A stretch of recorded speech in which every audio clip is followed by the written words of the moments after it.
Artinya, cara mendatangkan pembeli baru adalah kita ngecek, audit dulu, audit traffic kita. Traffic kita selama kita buka.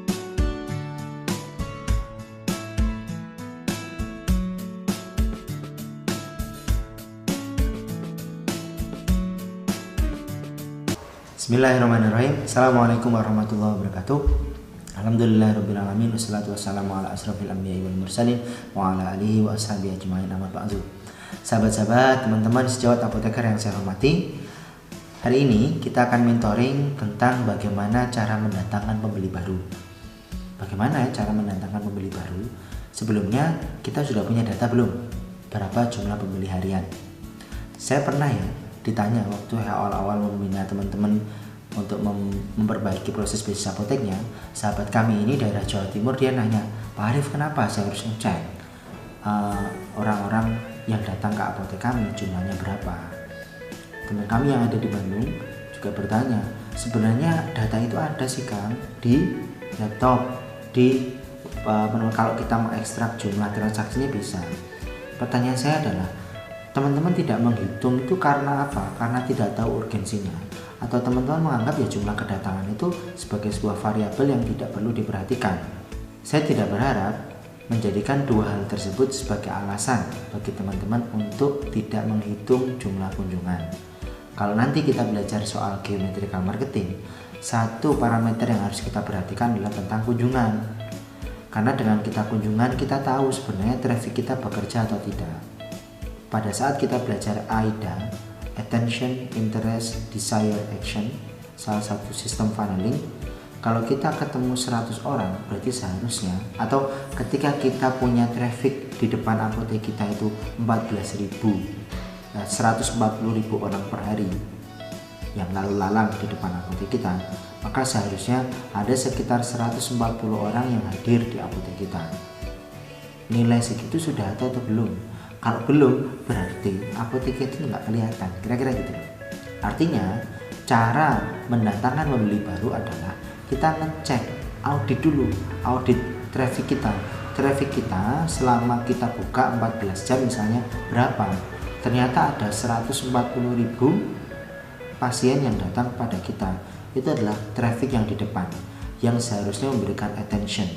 Artinya teman-teman, kalau di depan apotek kita yang lalu lalang selama kita buka selama 14 jam itu ada 140.000 orang, artinya 140.000 orang itulah orang yang memberikan attention, memberikan perhatian, ada tuh apotek kita, begitu. Dari 140.000 ini berarti ada 14.000 orang yang desire, yang pengen datang kepada apotek kita. Pengen doang, belum datang sih. Nah, dari 14.000 ini ada 1.400 orang yang berkeinginan datang dengan betul-betul, kalau saya perlu obat, saya akan datang ke apotek Anda. Itu ada 1.400, dan ada 140 orang yang betul-betul hadir di apotek Anda. Teman saya di Purwokerto nih, trafiknya itu bisa sampai 200.000 ya, 200.000, tapi yang datang cuma 50. Berarti apa yang problem? Ternyata mungkin pelangnya, atau mungkin orang sudah pernah datang ke sana tapi produknya jelek, produk pelayanannya tidak tervalidasi, tidak terstandarisasi. Akhirnya orang datang terus pergi dan nggak mau datang lagi. Nah, cara mendatangkan pembeli yang pertama, kita ngecek traffic. Yang kedua, kita memperbaiki produk kita. Produk kita itu layak untuk didatangi atau tidak sih? Kalau kita bicara soal marketing teman-teman, kita marketing itu membuat pasar yang awalnya tidak tahu menjadi tahu, yang sudah tahu menjadi paham, yang udah paham menjadi yakin, yang udah yakin menjadi beli, yang beli lagi, beli lebih banyak, beli lebih sering, terus mengajak orang lain untuk beli ke sana.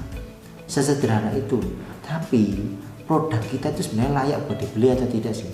Jadi ketika kita pengen mendatangkan pembeli baru, yang pertama dan utama adalah kita evaluasi diri. Apakah produk kita betul-betul layak untuk didatangi? Maka kita akan melakukan riset. Oh, SOP saya diperbaiki. Oh, produk saya harus lebih lengkap. Meskipun hanya satu bat, tapi lengkap. Atau kita komitmen, begitu ada pasien datang, barang kita lagi kosong atau nggak ada, nanti saya belikan, sore mau atau tidak. Nah, itu komitmen teman-teman. Produknya belum berupa barang, tapi produknya adalah komitmen, produknya adalah pelayanan. Semoga yang sedikit ini bisa membantu kita untuk mengevaluasi kembali sebenarnya kita layak nggak sih didatangi oleh pembeli sebelum kita bicara soal marketing yang lain. Terima kasih. Assalamualaikum warahmatullahi wabarakatuh.